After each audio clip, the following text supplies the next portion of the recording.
Quick disclaimer, this is a pretty long video, so please feel free to look at the timestamps down below and skip to the part wherein you are the most interested. So without any further ado, let's begin.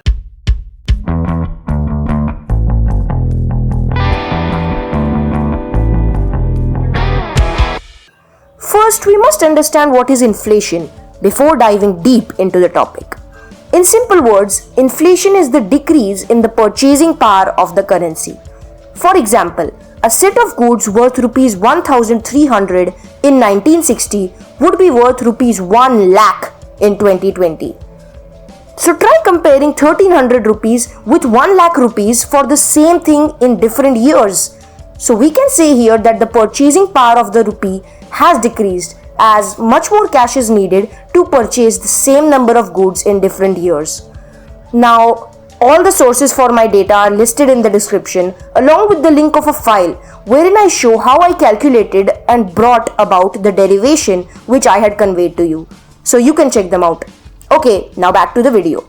Now you may wonder, okay, this is inflation, but why does inflation even occur? Is there any specific reason to it? Well, there are a few reasons. But before learning about the reasons, we must understand a basic principle of economics. Demand and supply determine the cost of a product. It's like this. If the demand for a good is high, then sellers can gain a higher profit by selling the good at a higher amount than usual, as people would be ready to buy it.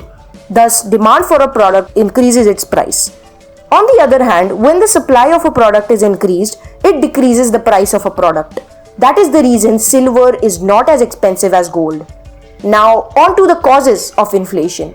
The first cause and the major cause is demand pull inflation. It occurs when consumer demand for goods and services increases so much that it outstrips supply. Producers can't make enough to meet demand. They may not have the time to build the manufacturing needed to boost supply.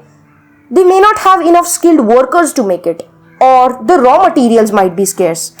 If sellers don't raise their prices, they will sell out. They soon realize that they now have the luxury of hiking up prices. If enough sellers do this, they create inflation. There are several circumstances that create demand pull inflation. For example, a growing economy affects inflation because when people get better jobs and become more confident, they spend more. The second cause is cost push inflation. It occurs only when there is a supply shortage combined with enough demand to allow the producer to raise prices. There are several contributors to inflation on the supply side. For example, wage inflation that increases salaries. Also, natural disasters may also cause temporary cost push inflation. Well, why? Because in natural disasters, supply lines get damaged, which hampers the supply of a product. And as we had seen previously, the shortage of supply causes inflation. Now, it may be noted here that inflation can also occur if the government decides to print more notes, which in turn decreases the purchasing power of the currency as producers will be able to raise the prices of their products. This happened in extreme in the cases of Venezuela and Zimbabwe, which caused hyperinflation.